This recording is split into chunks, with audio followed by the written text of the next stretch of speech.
Alô, amigos e amigas, esse é o programa Agenda Econômica, que hoje está destinado a examinar as relações econômicas entre o Brasil e China, à luz do recente acordo firmado com a visita do premier chinês ao Brasil.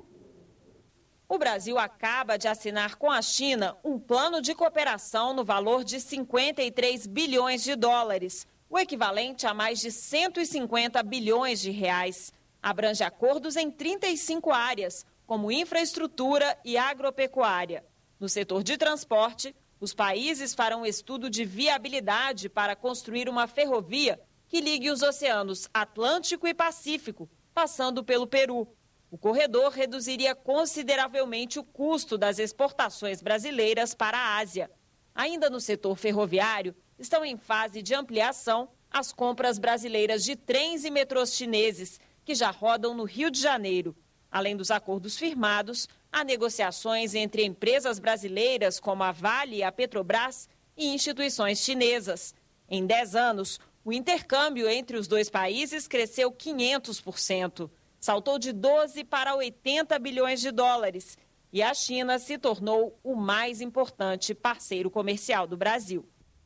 Bom, para examinar esse tema, o nosso convidado ao programa Agenda Econômica de hoje, o Dr. Paulo Dantas da Costa, que é o presidente do Conselho Federal de Economia, a quem dou as boas-vindas. Obrigado por ter aceito o nosso convite. Boa tarde. Dr. Paulo, há um acordo gigantesco, né? 53 bilhões, no momento em que há dificuldades enormes, inclusive financeiras, no caso brasileiro, que está fazendo um ajuste. É um acordo que, primeiro, merece uma análise desse ponto de vista, a oportunidade histórica desse salto nas relações entre Brasil e China. Qual é a sua avaliação? Olha, a minha avaliação é positiva, em primeiro lugar, por conta dos projetos que foram contemplados nesse conjunto de atos que foram assinados recentemente. Mas, para além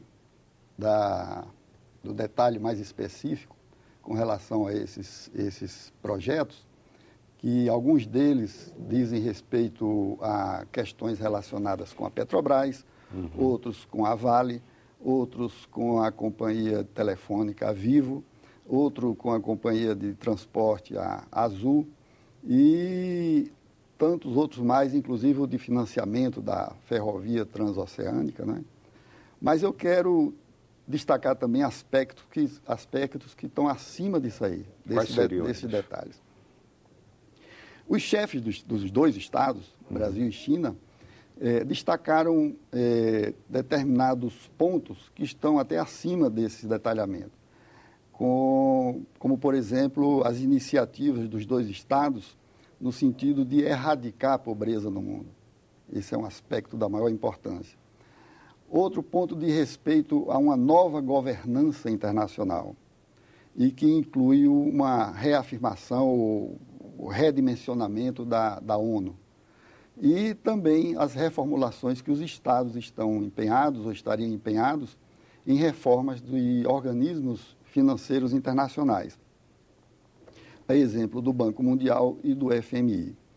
Então, além do detalhamento dos projetos que serão contemplados por tudo isso aí, eu destaco também esses detalhes que estão acima até dos projetos e que são também, no meu modo de ver, de suma importância. Agora, há quem analise que esses acordos, no porte em que eles foram formatados, eles representam também um novo desenho geopolítico internacional, dada a proximidade do Brasil integrando os BRICS, mas, sobretudo, porque a China está realizando acordos como esse, não apenas com o Brasil, mas com vários outros países da América Latina. Como é que o senhor vê isso?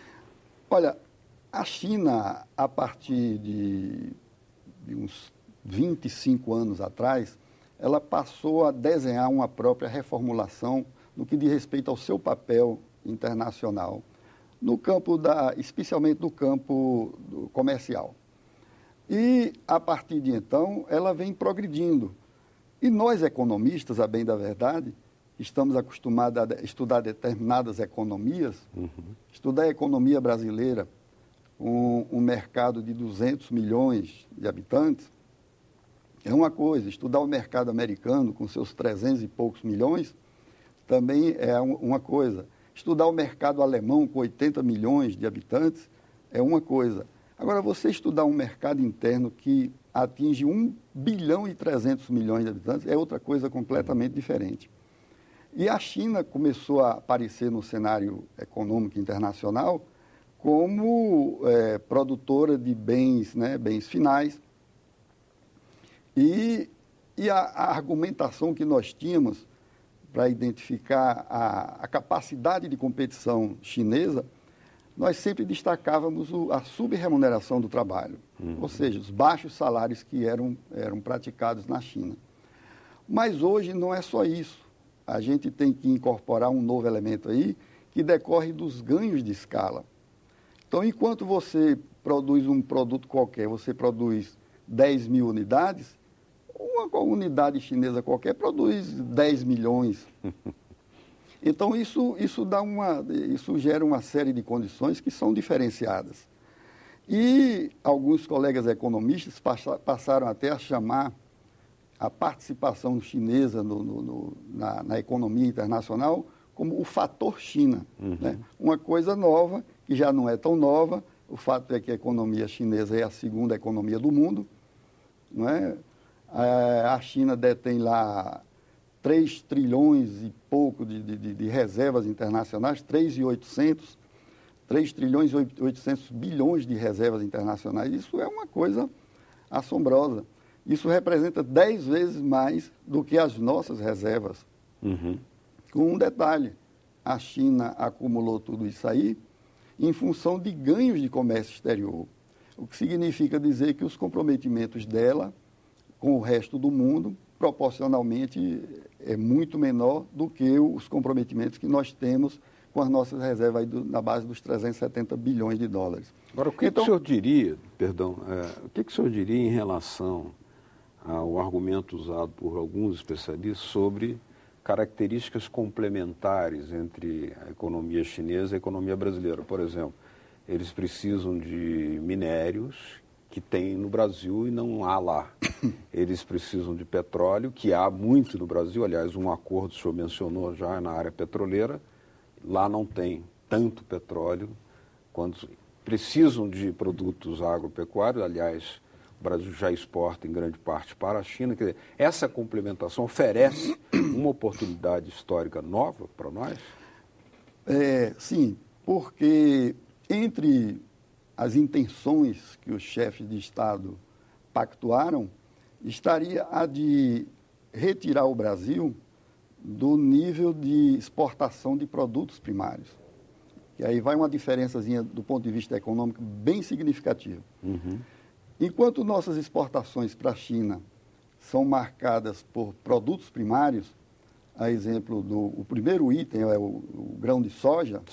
Né? Soja, minério de ferro e carne, que para nós economistas deixa um pouco a desejar em função da baixa agregação de valor. É preciso esclarecer o que é agregação de valor. Agregação de valor significa dizer o seguinte: na medida que você exporta grão de soja, por exemplo, você exporta por um valor X.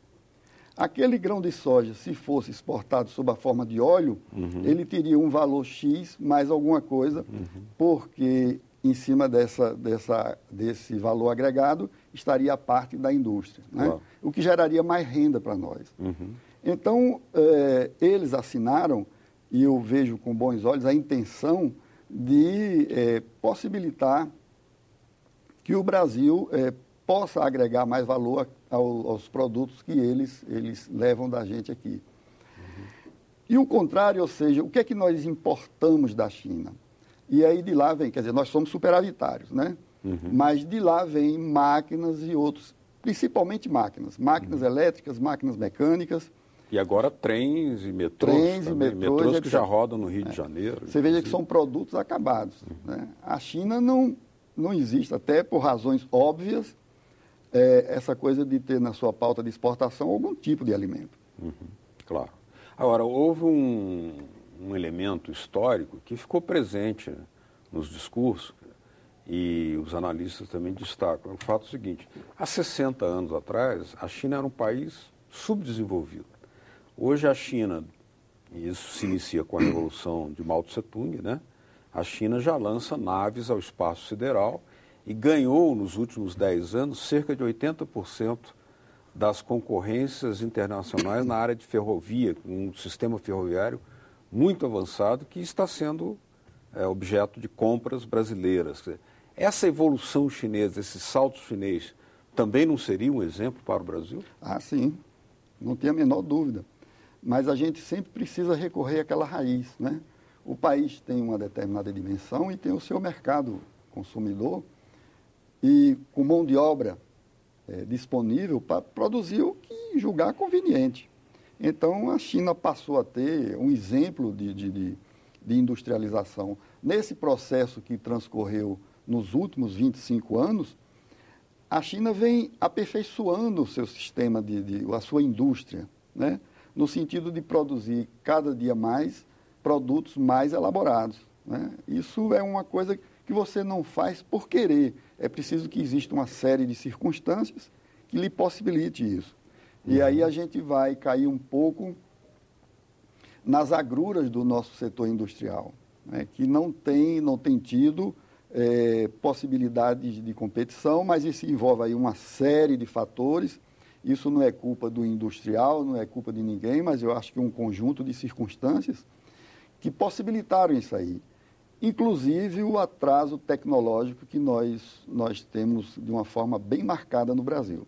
Mas acho que isso aí é um caso à parte no que diz respeito aos acordos que foram feitos recentemente entre Brasil e China.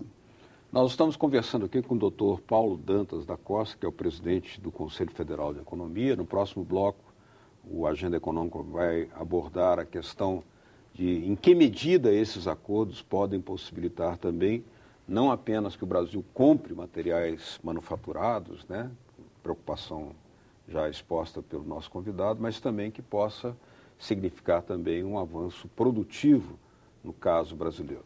Nós voltamos daqui a pouquinho com a Agenda Econômica. Continue com a gente.